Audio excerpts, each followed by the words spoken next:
Okay, let's make a start. Good morning, everybody. Are you enjoying Norwich Pride so far? Yes. I'm not convinced. I am a teacher. I do like to have a bit of audience participation. So, are you having a good time so far? Yes. Works every time. It's never worse the second time. Okay, good morning, everyone. My name is Nick, pronouns he, him, and I am a trustee of Norwich Pride and have been a founder member. So I've been here for the full 16 years. As I'm sure many of you have too. So we think that these events are really important. Some of you will have done the double header. Some of you will have been here for the trans talk that we had on the CAS review just previously. And thanks again to everybody that took part in that. So this is the question time event. So we have one every year. And we're always grateful for you to coming along and taking part. So we've got 4 speakers. And I'm going to start by asking them a couple of questions. If you want to at any point contribute, please put your hand up. We will have a couple of fantastic volunteers with roving mics who are down these 2 rows. A little bit of airline stewarding there. Then about halfway through, I'm going to take a step back and I'm going to hand over to you. So I'm going to ask the 4 panellists to introduce themselves now. So they'll give you their pronouns and they'll introduce themselves and what they do. So let's start at that end then with Jason, please.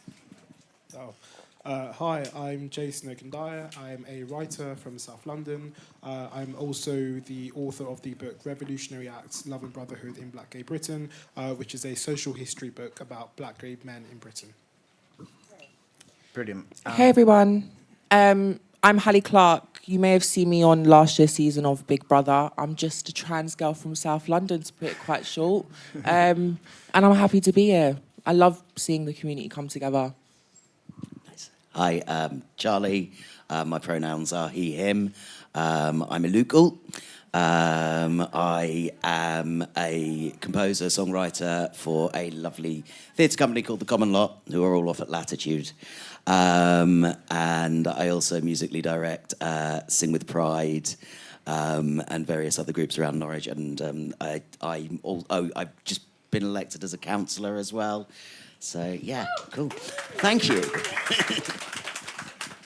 Hello everyone, my name is Amir. I'm a drag artist and a stand-up comedian who goes by the name of Lady Bushra. My drag is very much my point of view, I should say, is very much a South Asian aesthetic mixed with British Asian sensibilities. So I always say to people, think Vicky Pollard goes to Bollywood. And today I'm proper giving that today, aren't I? So yeah, that's me. And people will be able to see you later? Yes, you will be able to see me later. I will be performing at Norwich Pride. Please lower your expectations. I am just a diversity hire. I'm kidding. No, it'll be good. We'll have a good time. Great, thank you. Okay, so the panellists know the first question, so you can have really high expectations of that one, no pressure. But they don't know what will happen afterwards. It's like a game. Okay, so the first question is, why are we here, really? Why is Pride still important in 2024? And I'm going to go to Hallie first. I mean, Pride's still important to me in 2024 because it's 2024. People love to say we're in a much more accepting society, but it doesn't excuse the fact that society still discriminates, still puts us... Am I allowed to swear? Yeah. No? Oh, still puts us through absolute shit, yeah. And it's all about raising awareness, fostering acceptance, just being who we are and showing how fabulous we are because we are fucking fabulous. Look at us. Look how colourful we are. That's why it's important to me because it opens eyes and it just lets people be who they want to be. Sorry, I'm not very articulate, just to put an FY out there. So it's just mumbo jumbo coming out my mouth. I think that's a great answer. Thank you very much. Okay, Charlie. Okay, thank you. I mean, yeah, just look at the world around us, I'd say. You know, and I remember my first experiences of Pride growing up. They were sort of as a young adult, they were under the coalition government, right? And when they brought in gay marriage, it was like, oh, we've won. Pride is now a party, and our lives are going to be okay now. And homophobia is done. That's gone. Even Tories are bringing in gay marriage now. For me, Pride is a protest. And I think we're very much strongly back in those times. And like I said at the start, just look at everything that's happening. Not just here, but yes, here as well. It's happening everywhere. In Europe, we just managed, we've got far right in Italy, just managed the left got united, a lesson for everyone, and managed to beat the fascists in France, and in our own country, I think we've got Reform, who didn't do as well as they expected, but they still got 4 million votes. And in Norwich North, I believe they got 18% of the vote. And we need to actually take that seriously, because even though we celebrate they didn't do as well as we thought they would, and we celebrate that we beat them in France, we wouldn't have been celebrating that 10 years ago. We would have been going, oh my God, we need to see this as a warning, and we need to fight it together as a community. And it's just really so important that we stand in solidarity with each other's, particularly the most vulnerable, and particularly showing trans kids who, are under such huge pressure at the moment. We've still, obviously, the puberty blocker ban and things like that, which I'm sure we'll come on to later. And just to show them, you are loved, and we see you, and you have us, no matter what else happens. Thank you very much. Jason? I think pride still matters because it's a mark against complacency.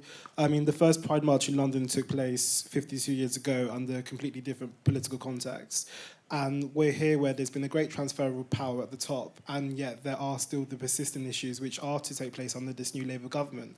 One of the first announcements was about a ban on puberty blockers for trans children. We have a sitting member of parliament in the Labour Party who is posting photographs of young children celebrating Pride with all sorts of aspersions about perversion and about, whatever.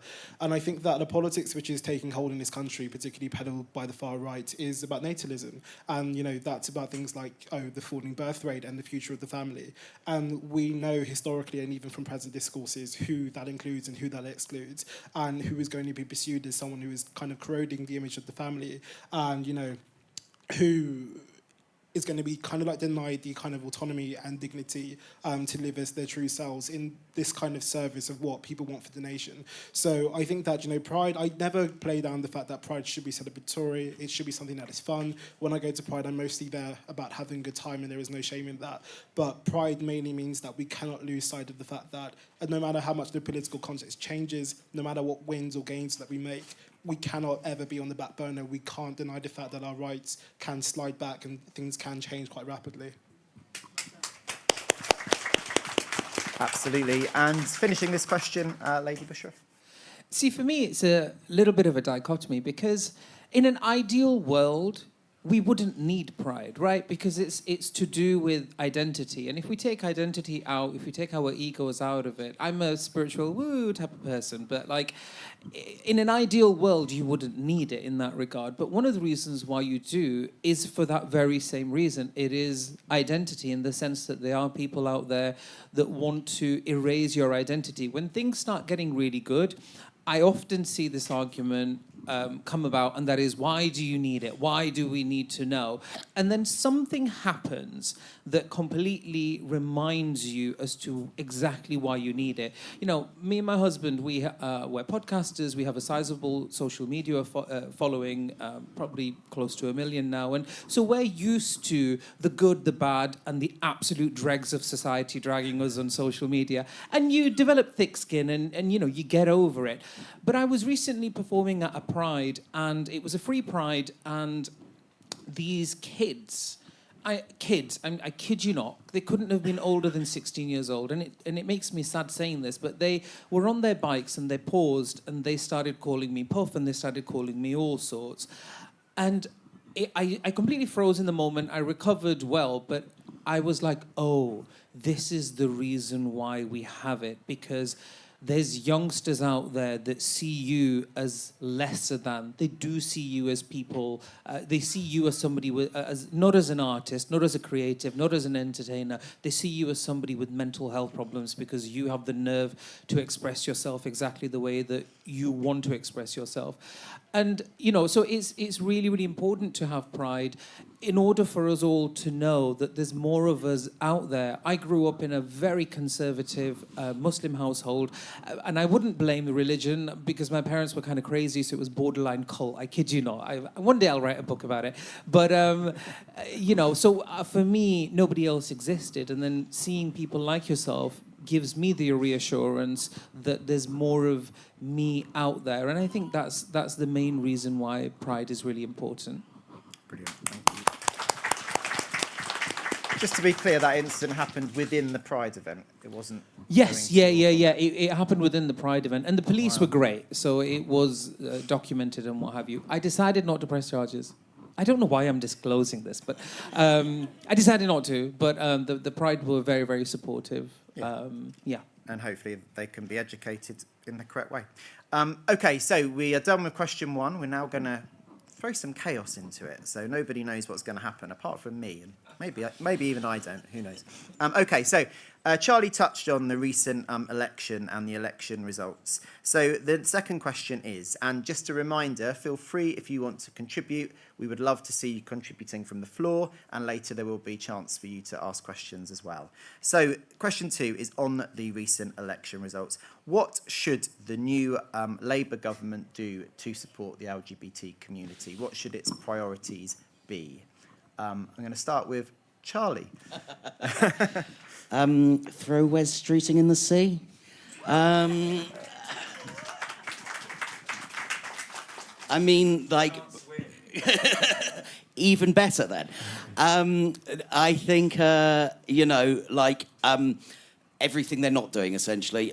But firstly, listen to trans people, and I think it is really so important because trans people's families have been cut out of the conversation, whereas transphobes have not been cut out of the conversation. Keir Starmer has met or has said he was going to meet J.K. Rowling. It's like, what? She just tweets relentlessly about trans people. Any of us can do that. It doesn't mean you've got any kind of expertise. And yet trans people, trans organisations have been saying, meet with us, please meet with us, we want to talk to you. And it has just been refused. So that is what they should do as a start. They should also roll back the puberty blocker ban, obviously. They should stop getting involved in the culture war, obviously. And they should invest in a properly publicly funded health service, free at the point of use for all, because ultimately what trans people need is a healthy health service where we can access appointments early and quickly, swiftly, which essentially is what all of us need. So yeah, those are some of the things they should do. Do I have much faith in them doing them? No. I have faith in some Labour MPs and Labour representatives that they will stand up for us, and we have to hold their feet to the fire on that. But unfortunately, I don't see any of those things happening unless they are forced. And that's why we're here. OK, Jason, next, please. So to not kind of just repeat the points which were already made, I'd say one priority needs to be review of the asylum system. I mean, the new Home Secretary doesn't kind of inspire much hope, since her focus is on raids of nail shops and things like that. But my boyfriend is an asylum seeker from Nigeria, and his experience of seeking asylum in this country has been incredibly degrading. I think people talk about the days when, Theresa May you'd say, send in a video of you doing things to prove that you're gay. And as much as, the headlines moved on from that, strategies related to that still occur in this country. So, yeah, for me, that would be something which is a priority. I'd also say, noting on the trans issue as well, it's that there needs to be serious reform of access to gender identity services. I have a good friend whose sister died by suicide after being on the waiting list for over 1,000 days. And there are so many people people who are on waiting list for the gender identity clinic. And this also has a knock-on effect on other services who can just decide, oh, we can function and just absolutely not see anyone, which we are starting to see on other services. I mean, there was a recent BBC article about the fact that, disabled centres and clinics are just not seeing people coming for ADHD diagnosis. And yeah, I just think that there needs to be a kind of whole systems reform. And I think if we as a whole are treated with dignity, then perhaps trans people can be treated with dignity too. But yeah, it's just on so many different fronts. Lots of things need to change, but yeah. We can start there. Okay, so I'll go to the final two panellists on this question. Feel free to turn it into the do you think it will happen if you think your points will be repeated. So Bushra, what do you think? Yeah, I think regardless of who is our democratically elected official, we should make them work for us. We really, really should do. Sometimes politics can get really divisive, and if your person isn't in power, then we just completely switch off. But we have to really push against that and make sure that they work for us. And, as far as the current government is concerned, for me, something that I'm passionate about, not to say that I do a lot of work in it, but something that I am deeply passionate about is homelessness. And in the past, I have worked with the likes of the Albert Kennedy Trust, and what I found out was that I think it's something like 20 to 25% of homeless people are of the LGBT community. And so they are homeless as a direct result of being ostracized by their families and their support systems. I too was kicked out as a result of being gay. I have had, sorry to trauma dump on you all, I'm really sorry. I know it's a joyous occasion. I'm usually a lot more fun. But, I don't have any contact. I haven't had contact with my family for probably about 7 years, my biological family. And had it not been for my support systems, I would have been homeless. And, in a previous life, I used to work in healthcare and digital healthcare. And we often spoke about having a holistic approach to certain conditions. Like, say, for example, if you've got diabetes and it's got to your foot, you're going to have it amputated. What steps can you take to avoid that ever happening? And oftentimes it is education, it is support. And, I would have hopes that the government invests more in the queer arts, for example, the LGBT pride, such as this pride. I think that will definitely create a holistic approach so that people do know that there's support systems out there outside of their biological family, and they don't end up in a situation where being on the streets is the only option. So that would be my hope for the government. Great, thank you. So I'm looking to you now to see if you've got any views. But before I do that, I'll go to thanks. Hallie. I see my point. Oh, Yeah, you weren't going to introduce me. I was going to say my point's not valid. No, it's all right. Trust in me. I'll come to you. And I was going to give you a nice intro to this. I was going to say lovely. that in preparing to meet you, I was watching some Big Brother yesterday. Mm-hmm. And one of your fellow contestants, you were saying that you'd like to have won Big Brother so that you could afford to have the op. And one of the contestants said that's a lot of money to be yourself, which I thought was really sweet. Yes, and I think that's Jenkin that said that, and it is. It's 30 grand to be yourself. It's a bit much. The transgender clinic, they're on Instagram. They help out a lot of trans people. The surgery, I was talking to them, they can get it for anywhere between 15 and 17 grand instead of 30, which still is a lot of money, but it's a lot less than 30 grand. To touch on what I think the government should be doing, number one, I feel like the way the world's going, I feel like they need to ensure there's safe spaces for young trans people to feel safe, to have an environment where they can go and be themselves, to connect with people like them, to be around like-minded people. It's so important. And that's why before Big Brother, helped start up a youth club for 13 and 19-year-olds, part of the LGBTQ plus community. And it was just really beautiful seeing kids come in their shell and leave being themselves. It's really nice to see, to know that I created a space to allow that to happen. Another thing, without repeating all the points I already made, I think waiting lists is a big issue. Hearing what you said about your friend broke my heart. But a lot of my friends, they've been on waiting lists for years and years, and it's got to the point they won't even step outside their own home because they don't feel comfortable in their skin. It's honestly heartbreaking. I was on the waiting list for 2 years before I got my first appointment. And then I went through the whole process with the Tavistock Centre. And the day before I was about to be prescribed my hormone blockers, the NHS was sued and no longer able to prescribe me my blockers, and that's because they weren't allowed to prescribe them to anyone under the age of 16. I was turning 16 in a matter of weeks, but it was still a big issue. So my mum decided to go down the private route, which was really like fucked us financially because I'm come from a working class family. Like we're not well off. So I said to my mum, "Are you sure? Are you sure like you want to do it?" But it was really important for my mum to make me happy and make sure I wasn't in bed every day and make sure I was getting up and going outside, enjoying myself, going to see my friends. But we shouldn't have to make them decisions and put ourselves in financial struggle and make our families get in financial struggle. Well, I didn't make my mum get in financial struggle. She wanted to because she loves me.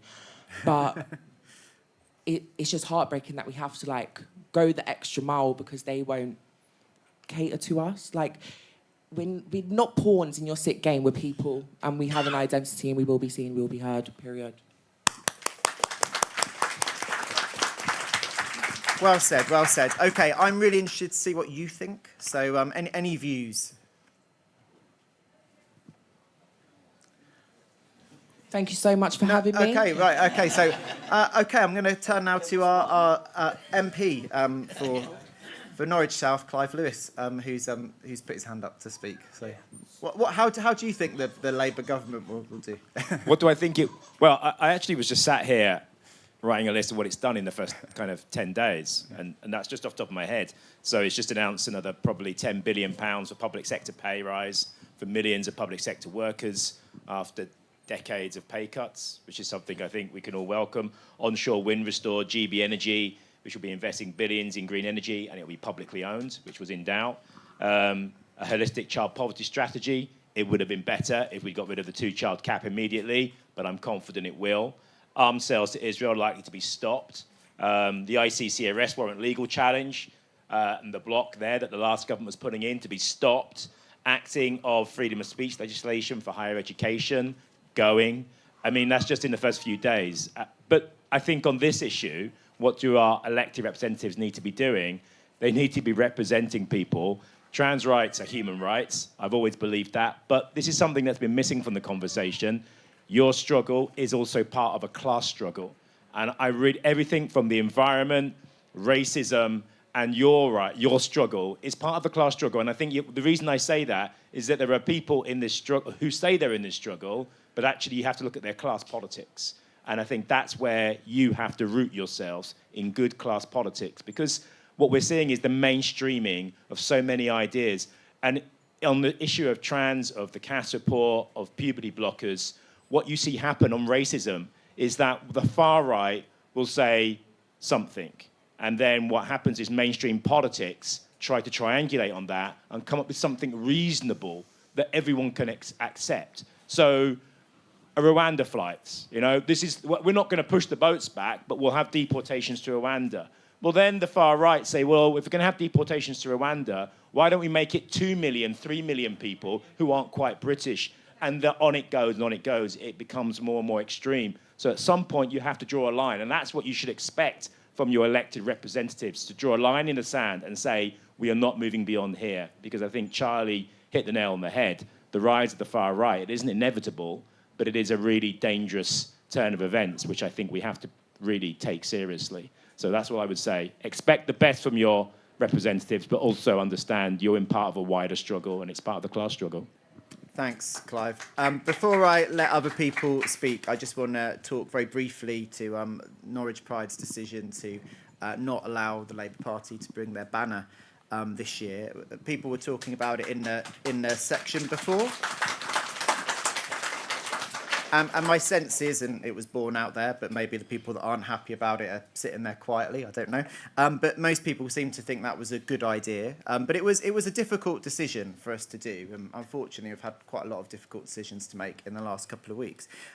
So we made that decision because we didn't feel that the front bench, Wes Streeting, we didn't think that their comments made it acceptable for the banner to be on the march. We thought it would be harmful to trans people and everybody that supports them. So that's why we took the decision. But And there is a but, and the reason why it was difficult is because locally the banner says Norwich Labour Party, and locally Clive is an excellent ally to the whole LGBT community, and I want to say that today.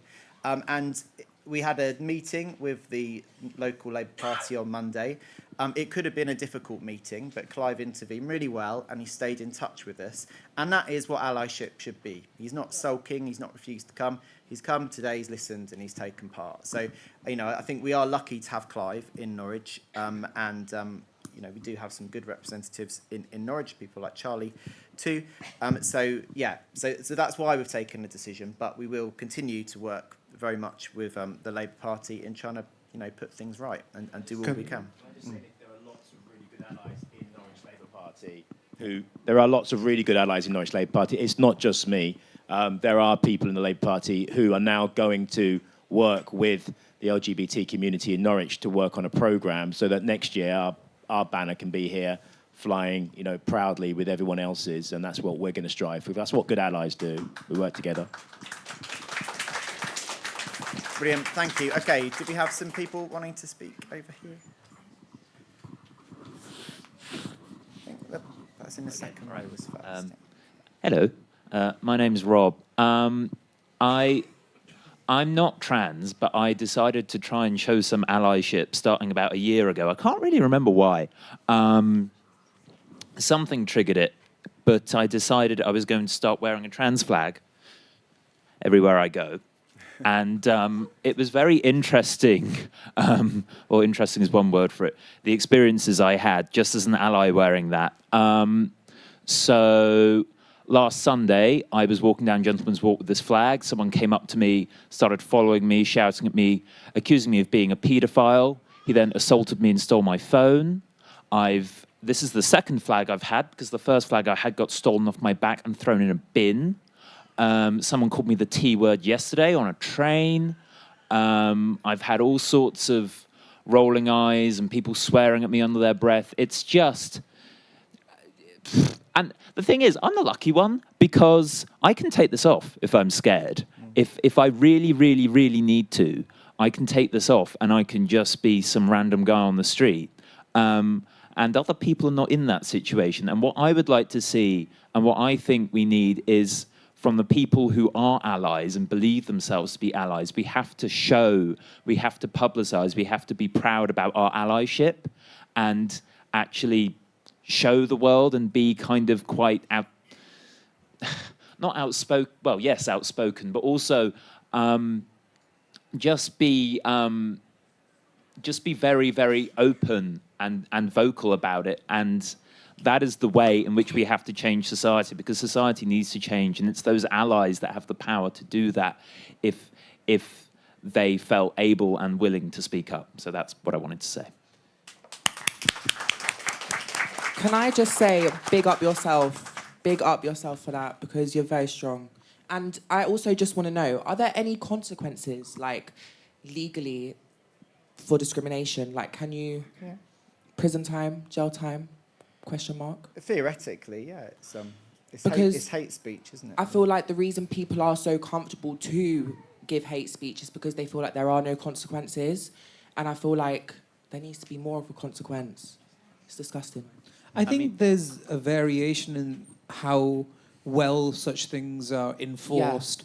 Yeah. I think something like transphobia should probably be better enforced, especially as far as criminal records are concerned. Yes. Because if you're going to be openly transphobic, but you know in the back of your head that will create a criminal record for you and it will impact your finances and your ability to gain employment, then I think people would think twice before they speak. Hopefully shut their mouths. Yes. Can I just... Can I just say, because I phoned the police when I was assaulted and also when my flag was stolen, and I think there is... Though I hate to say it, I think lack of resourcing is a problem. I also think they don't necessarily... So basically, when my flag got stolen, I reported it as a hate crime, and then I got a letter 2 weeks later saying that, well, we don't have CCTV, we don't have the resources, we're not going to enforce it.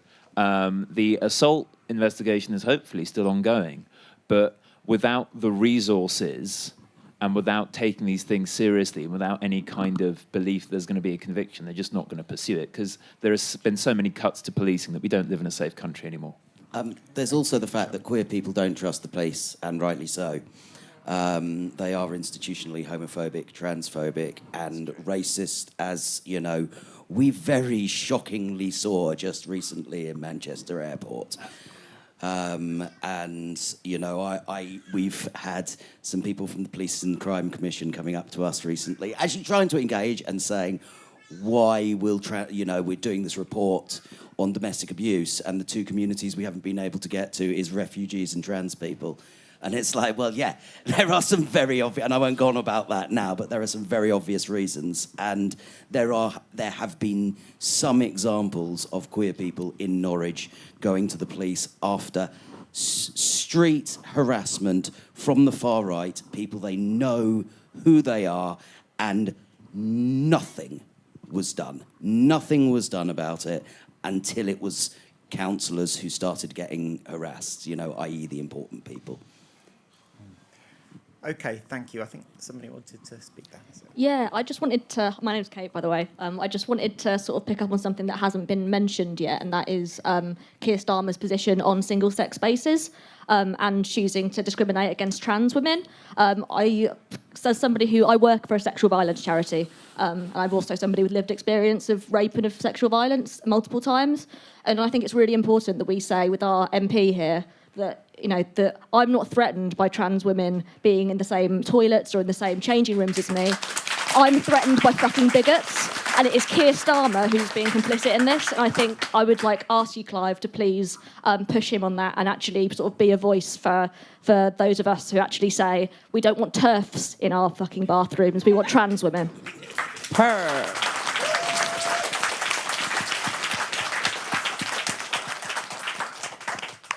Melissa, did you want me? Yeah. I mean, I'm personally really annoyed about the hypocrisy of some MPs when it comes to this issue. So in the run-up to the election debate, we had numerous MPs say, I can define what a woman is. Now, I've lost count of how many MPs in the last couple of years have been arrested. None of them, I believe, have been charged, but quite a few have been arrested on suspicion of rape and sexual assault. And yet we are somehow demonised as being a danger to women. Well, I think by what's happened so far, we can define a woman as someone that's going to cover their drink when an MP walks in the room. Period. And secondly, when it comes to Keir Starmer, people seem to forget, in the run-up to the election, he made, apart from the fact he kept mentioning he was a tool maker every 5 minutes, that he was head of the CPS as Director of Public Prosecutions. And this whole thing about his position about protecting women's rights, where was he when the Metropolitan Police were deploying undercover police officers into activist groups and spying on women, having sexual relationships with women, abusing women year on year, and yet the evidence that those officers obtained was then used as prosecutions when he was head of the CPS? It's just absolute hypocrisy. People forget about this and just, oh, that's okay, he's such a good chap. No, he's not. I feel like it's conversations like this that need to be heard, on a much wider audience, because it's something.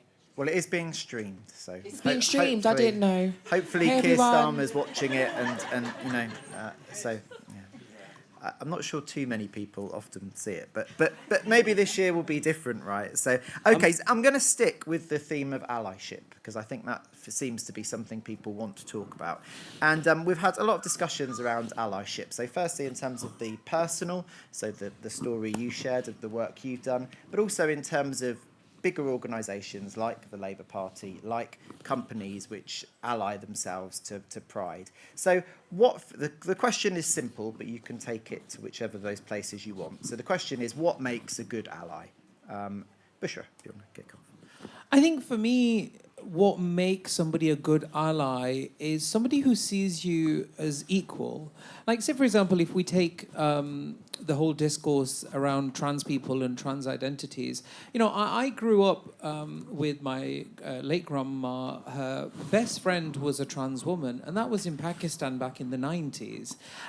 nobody blinked an eye, nobody bat an eye. Like, it just wasn't an issue. It was just such a non-issue. I've been very fortunate to have trans women in particular. I've been surrounded by trans women my entire life, and I don't know if I count myself as an ally. I just see them as equal, and I don't understand. I genuinely don't understand what the discourse is, and I think it's because it's not even a conscious effort. It's just that as a human being, you see everybody on a spiritual playing field. Yeah, I'm woo-woo that way, but you see everybody as equal, regardless of their gender expression, sexuality, what race, religion, creed, whatever. So I think, as far as allyship is concerned, it's important for the other side to see you as the same as them. If somebody is a straight white man with in a heterosexual relationship, they should see a homosexual relationship or a trans person, they should see them as the same, because we are equal in our differences. That's what I think makes a good ally. That's really interesting, thank you. Okay, I'm going to mix it up a bit for Charlie. Charlie knows Norwich Pride really well. So I'm going to ask you about Norwich Pride and who it has as its sponsors. So we've run into a bit of hot water recently with our relationship with Aviva.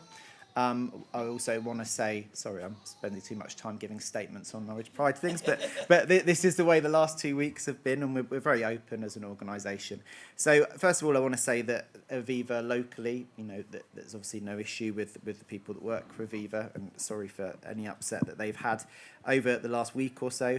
But obviously, there's been a whole online discussion around Norwich Pride's relationship with Aviva and interests Aviva have. So how ethical, basically, do you think Pride should be with the companies they align themselves with to? I mean, that's a huge part of allyship, I think, is even when it is difficult, that you take those steps. And I want to, I am so bloody proud of Norwich Pride for what you did with Aviva.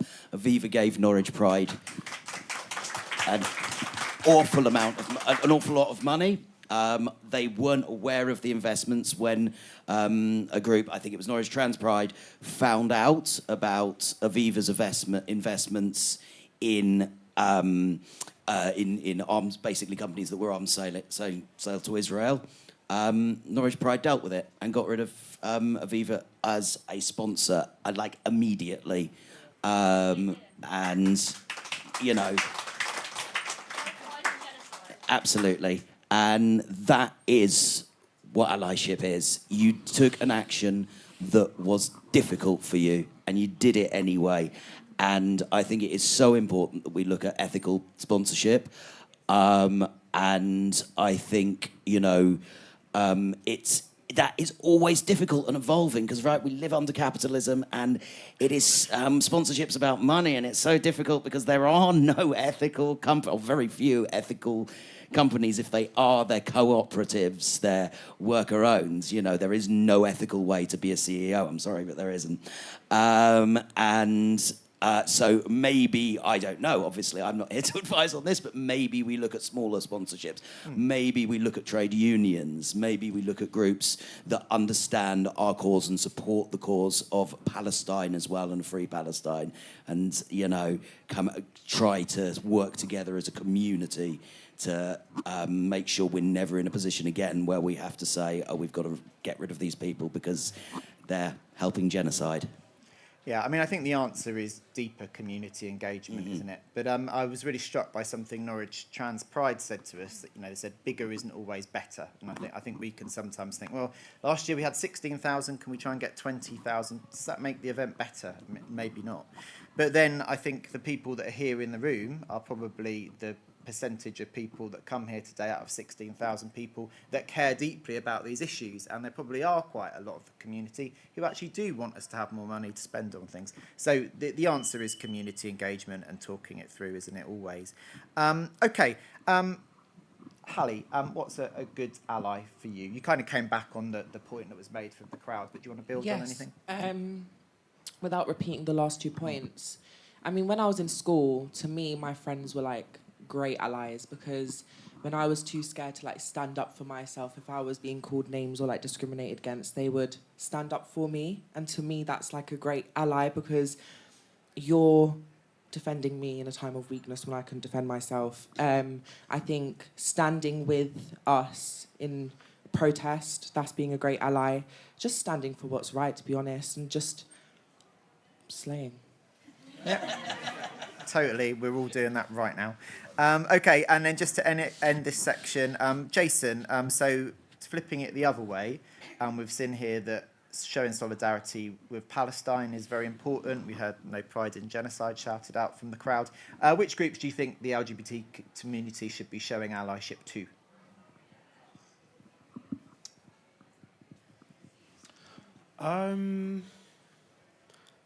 That's kind of a hard question to answer. I suppose I would agree that it's important, to support initiatives like Queers for Palestine.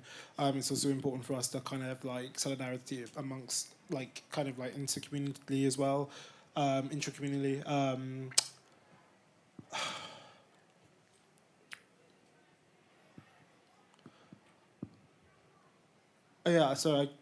My mind's gone blank. I don't think I can answer that question that well. That's all right. I'm interested in your perspective coming down from London today. So you're obviously seeing a different sort of pride. Does the relationship that London Pride, for instance, has with big corporations worry you as somebody that goes, if you go? Yeah. I think LGBT people as a group, I think what was said about, bigger doesn't always mean better is incredibly important. I think that often people are too happy to see others' rights trampled over if they think it's in service of, their own kind of like progress or advance. And I think that is a massive shame, because sometimes you try to have conversations about like, oh, the police should obviously not be marching at Pride. Labour Party, Conservative Party should not be marching at Pride. Base system should not be marching at Pride. And people will say, well, there's LGBT people, amongst their employees. I'm like, I don't give a fuck. Like, they can come in their own clothes, but they shouldn't be representing these companies, which are not only destructive for the LGBT community, but are destructive on an international scale as well. So I remember I was like nominated for a British LGBT award, and I remember I got the nomination through. I saw the list of sponsors, and I was like, no, I'm not going to be like accept this nomination when you have companies which are manufacturing weapons, companies which are responsible for the absolute pollution of the environment. So I sometimes think that people can be so kind of like airheaded with this kind of thing where it's like, oh, I'm having a great party and it's sponsored by like fucking Skittles or something, so I'm just going to ignore all of these like horrendous companies because I having a great time, aren't I expressing myself, don't I look fabulous? And I find that a bit childish. And I also, do you know what? I remember there was something which happened with like this kind of like influencer, and she actually blocked me when I commented on this. I'm not going to name her, but she's like famous-ish. Basically, I remember Queers for Palestine were basically lobbying like a kind of, I think it was Student Pride, to basically drop some of their sponsors on the basis that their sponsors were, complicit in Israeli apartheid. And this influencer did this whole like big post about like, oh, you're coming for these people who are just trying to do the best, for the queer community. What have you been doing? And then on top of that, she posted the photograph of this young trans girl eating McDonald's in a photo which was from 2016 or something like that, being like, oh, well, that's not very BDS compliant, was it? And I just thought, you've made yourself look like a fucking arsehole. Like, it was like some of the most disgraceful behaviour. And like, I wasn't like friends with her, but we'd like chatted before, and I commented on the post being like, you actually probably shouldn't be like blowing up young people like that who are making very reasonable demands. And in the end, Student Pride ended up dropping the sponsors, in compliance with what Queers for Palestine asked for. And I thought that was incredibly impressive, and that group really needed support. But you have some people who are really kind of like built up in the community who are so airheaded, and this moment they need to express any kind of solidarity or perhaps take a kind of personal hit, don't make that money, don't be on that stage, don't have that mic. They're willing to shut things down and talk about like, oh, these like pink hair students. So yeah, he's angry too. So yeah, I just think people kind of need to just assess the boundaries of their comfort and also stop listening to some idiots who position themselves as thought leaders too. I had more to say than I thought.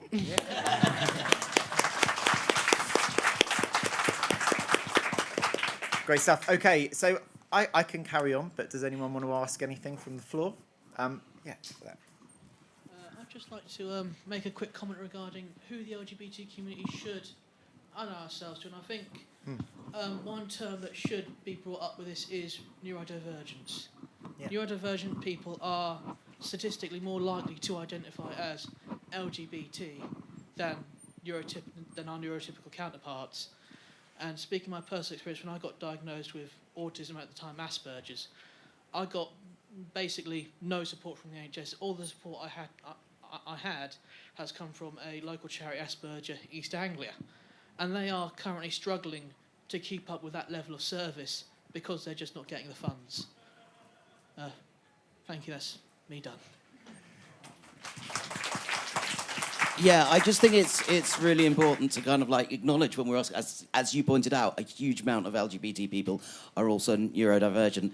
And, you know, there are also LGBT refugees and there are also LGBT Palestinians, and there are also disproportionately so LGBT people, particularly trans people, are working class. So, you know, as Clive pointed out earlier, it is a class issue. We are everywhere. We are in every group. And our solidarity should be with everyone.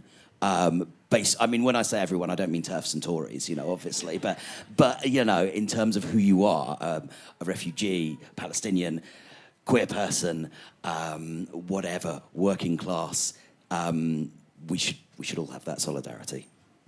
Yeah, absolutely. I just had a lot's been said on what makes a good ally on a very, very big scale, corporation scale, company scale. And I just had an observation on what makes a good ally on the other end of the spectrum, on a very, very small individual scale. And I think that one of the most important things in being a good ally is not being silent. It's not enough to just quietly support your family. I had a mother who, on the surface, spent her entire life as a very good ally to her brother.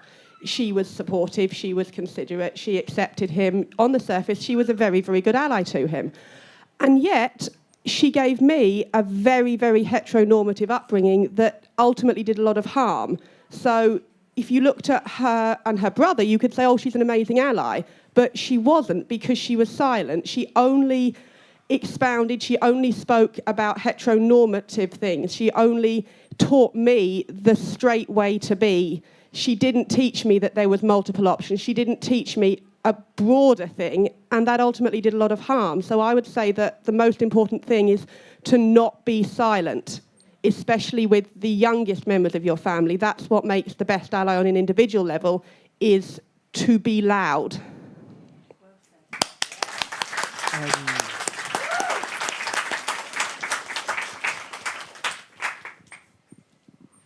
That was a really good point. I just, for risk of risking saying something very obvious, but I also just want to say I think it makes a good ally to literally never stop learning. Like, every ally has room to improve, whether it's on particular issues or intersectional issues. There is always more to learn. There is always new local places to support and new ways to support and new issues to support. And I think true allyship is never stopping learning, never stopping listening, never stop growing, never stop examining your own kind of biases. I want to say something. Could I say something? Is this still working? Yeah. So I wanted to say this earlier because it was kind of it's still sat on my mind, so I wanted to say it. When Clive, and I don't mean to like call you out, I'm sure you are a good ally, I'm sure you're a great MP for Norwich South, but I think that when you're in this kind of space and there are discussions about, you know, the kind of transphobia which is taking place at the top levels and even at the backbenches of the Labour Party, kind of having like a PR list of like, oh, these are all the good things that the government has done in the first like 2 weeks, 3 weeks, is something that doesn't sit right with me, because I think that is something which is constantly rolled out as a way to kind of shut down and almost kind of like mute and dilute discussion. And the fact is, like, I guess you kind of had the message that, you know, oh, we kind of need to organise and we need to, you know, unlock class powers. That we don't have seats in the Houses of Parliament, and there's a different kind of like obligation which sits on us. And I think people in this room would be very aware of, you know, class struggle and of class power and things like that, as compared to sitting MPs. And, you know, obviously you are in a party which is in government and you might not be on the front benches, but the influence of backbenches is something that I think is really kind of like under discussed. Section 20, the reason why Margaret Thatcher pursued Section 28 in her third term and not immediately was because it wasn't an immediate priority from her, but it was under the pressure of two backbench Tory MPs that this ended up being pursued in their third term. So at the moment in Labour Party, we have backbench MPs as well as front-bench MPs who are kind of pursuing these kind of agendas which are, really corrosive to the trans community and also to the broader LGBT community as well. So I think that more than just kind of telling us about what we should do in terms of the class struggle, you kind of need to talk about what struggle you're doing literally within the Parliamentary Labour Party and what kind of influence and what kind of fight you're taking there, because actually that's what matters. At the moment, Rosie Duffer might just be someone who is just, ranting on Twitter and friends with J.K. Rowling. But that kind of influence and that kind of pressure, particularly as the national picture looks to be moving towards that kind of natalist narrative as well, is so much more important than what any of us in this room can do. So I just think that, if we're addressing a room about pride, rather than telling us what we should be doing, you should tell us, this is what I'm going to be doing. That's all.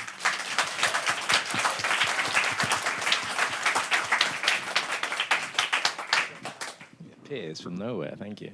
Yeah, that's completely taken on board. And I think just in my self-defense, the reason I wanted to say that is that I sometimes myself forget what it is we have done, and I wanted to just share that because I sometimes find myself very critical of my own party, but I have to just remind myself that there is another side to that, and I just wanted to share that. But you're right, it should also be about what I'm doing. Look, there is pressure being put on West Streeting.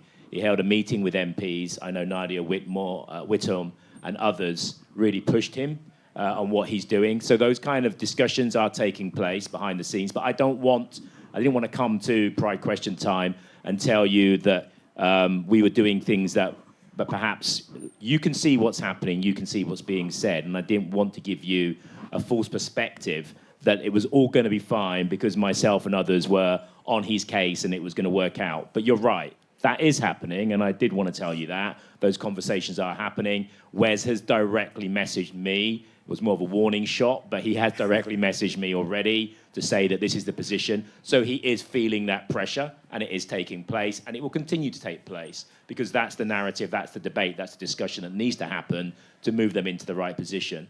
So your point is completely taken on board, and I apologise for not giving that side of the discussion. The question I had, if I'm able to kind of ask you guys one now, it's Charlie talked about France and the breakthrough of the left there. And I just wanted to ask the question, it was actually the left and the centrists that stopped the Front National. And I think that's an important clarification. And the question I wanted to ask was, when we talk about allyship, we talk about it feels to me that sometimes I'm someone that's banged on about progressive alliances for a long time. I've been shot down for it because I included Liberal Democrats and others in that.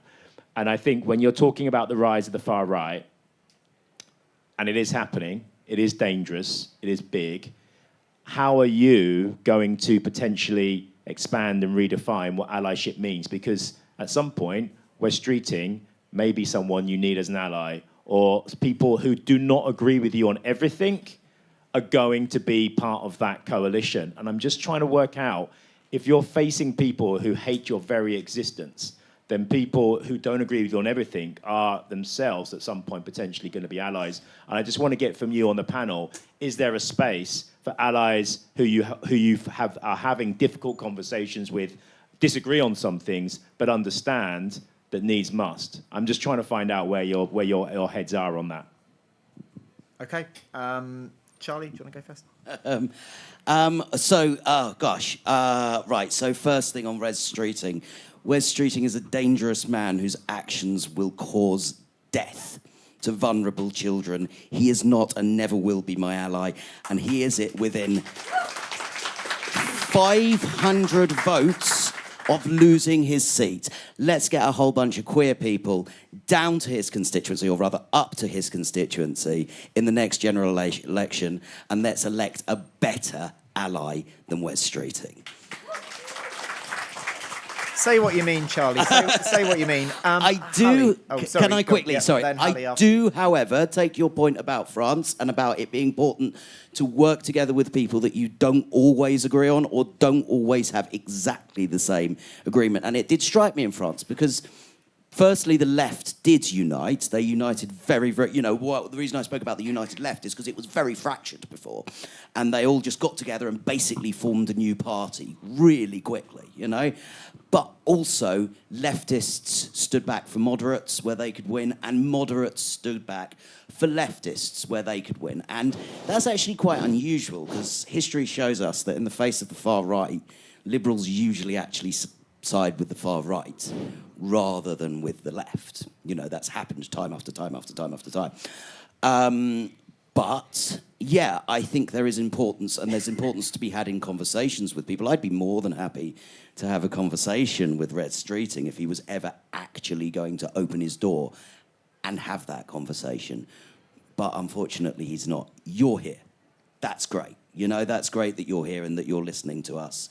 I don't see the Norwich North MP here. Maybe I'll see her around later, but I don't see her at the moment.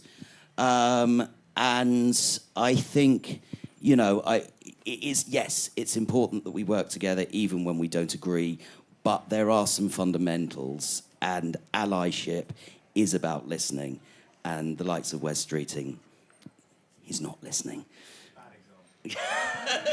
Yeah, when you said Wes Streeting as an ally, I did inwardly, I sort of crumpled, but yeah. Just someone else who's perhaps not quite on board in the way you would like. I guess what We do that all the time. I mean, anyone who... Sorry, I'm hogging the conversation here. Yeah. Anyone who knows me, I think, in this audience will say, I have seen Charlie had multiple very patient conversations with people. Yes, sometimes I get bloody angry. You know that. But other times I will sit back and patiently... I've literally had someone grab me round the neck at Latitude because...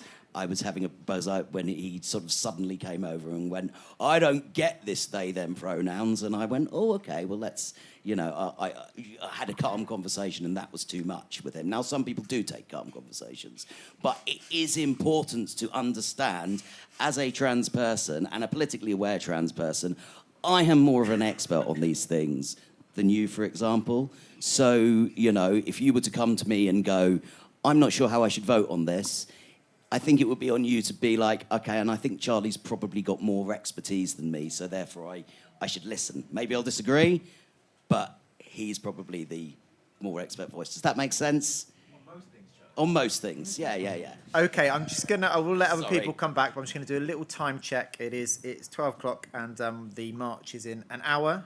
Dingling, and I've got to be on a balcony in 25 minutes, just saying. So if we can, and I want to do a little finishing thing because I'm a teacher and I like it to end nicely. Not that my lessons ever do. Okay, so Jason, you've got your microphone poised there. You look like you're about to say something. Oh yeah, I was going to say we have been compromising for years. I voted for Ed Miliband in 2015, despite the fact that he had those fucking controls of immigration mugs. We still compromised, and I think actually at the moment the electorate has started to realise that actually we don't actually have to compromise with these people. We can actually come up with our alternatives. So in Leicester South, the glorious outing of Jonathan Ashworth was really something to see. And since then, he's been having a 3-week breakdown on Twitter where he's been saying... I'm talking about fascism.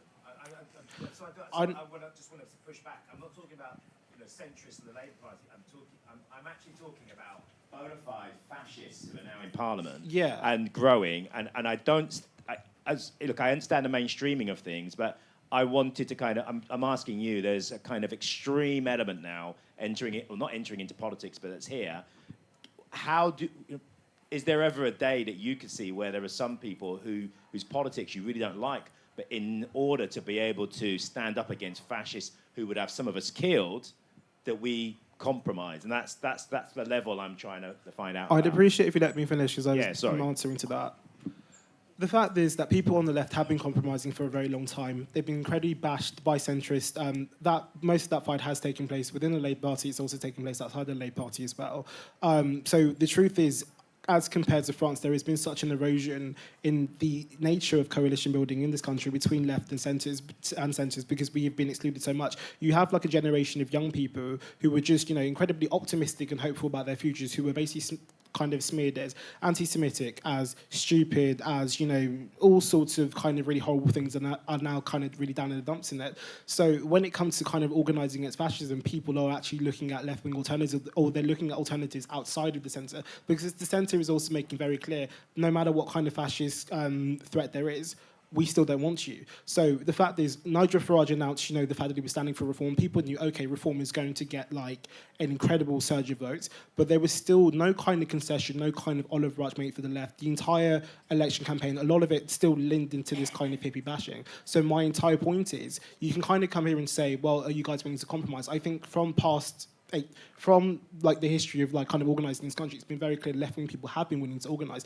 The question is the centre willing to compromise and organise with us? And that's what I would throw out. Hallie, and then you're right. Oh, yeah, no, I'm fine. I had a point, I forgot it, but because I'm eating this up right now. I'm loving it, honestly. You're the perfect panellist. Thank you. When I'm in a hurry. To sort of address your question that you were talking about in terms of, I believe you were talking about allyship and the rise of the sort of far right. Am I correct? Yeah, that's what you were asking, weren't you? Yeah. So for me, what I tend to find is, and we'll probably all see it, is when the far right or the extremist views rise, oftentimes one hook that they have is to do with race, right? It's often, I've heard it so many times. They're coming in our country, taking our jobs, and they're doing this and blah, blah, blah. And, you know, the TikTok bots went wild during the general election. Everybody wanted to vote reform, apparently. And what I tend to find in those sort of circumstances is that if you want to see some level of change, you often have to go into the group that is the cause of the problem. So if it is, you know, I always say, find the straight white man, the one that's going to be an ally, because he will be able to influence his circle that will in turn benefit you. Because he will no doubt have some far right-ish type friends who may not even be open about their views, but they're very vocal on social media. So, I think that's one way to sort of address it. I have definitely seen that peak and trough, but what I would also say is that oftentimes the voice of the oppressor sounds a lot louder than it actually is. And yes, it is really alarming as to how the likes of vote reform have been taken seriously and, you know, they have found a place in Parliament. That is very, very worrying, I have to say. I come from a small town called Keighley in the Bradford district, which is where the BNP started. So I've had a very granular view of white supremacist views come about, and I try and say that as diplomatically as possible, but you know, it is what it is. In fact, it happened in the pub that was up the road from me. So I used to see a lot of this happen, and oftentimes that voice is larger than it seems. So if anybody is experiencing or you know, is affected by it, I would say that, believe in your own strength, and, these type of oppressors come up and down all the time. You keep calm, carrying on, and keep thriving. And I think we just had a very brief comment over there.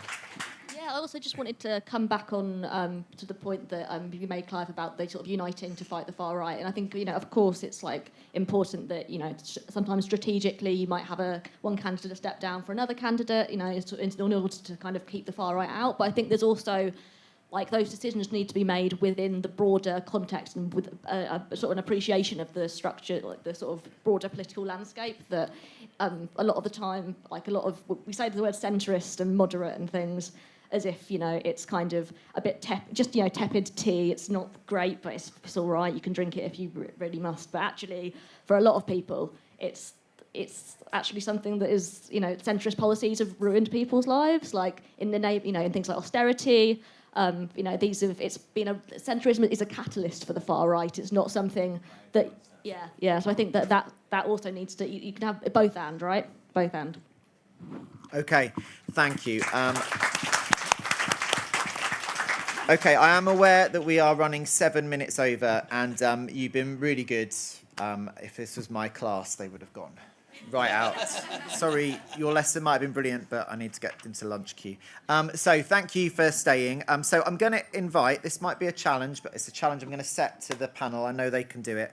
I would like them to come up with one sentence, what they would like. We're going to be here in a year's time, maybe not the exact people, but what would you like to see different? It can be a sensible answer, it can be a silly answer, whatever you like. So I'll give you just 30 seconds just to get that in your head. What would you like to be different this time in a year? That's how we're going to end it.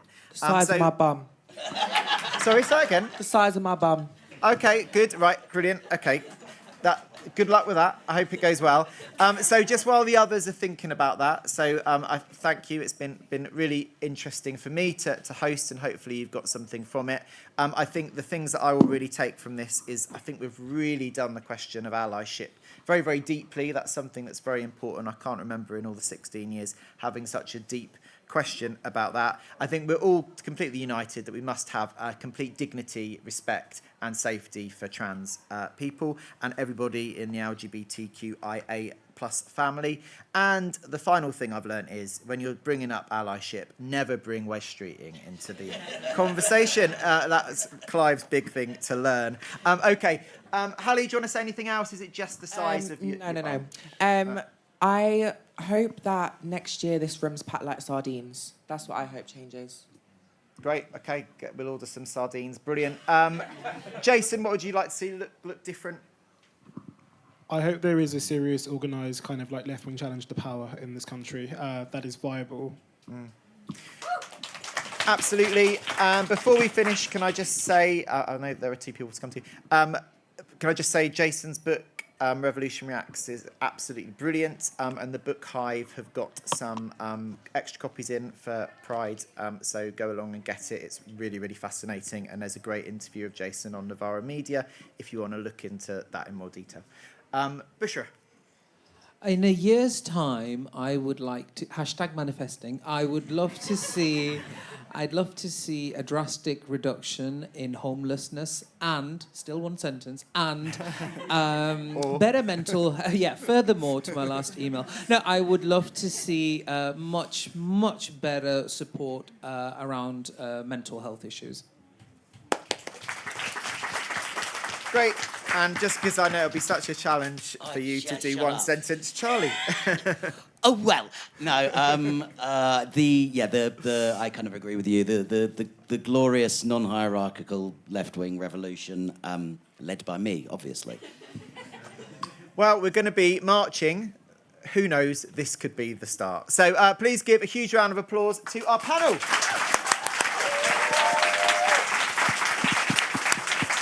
Please give a huge round of applause to our signer, Donna. Woo! Go, Donna! Please give a huge clap to all of our volunteers. And please give yourselves a huge round of applause.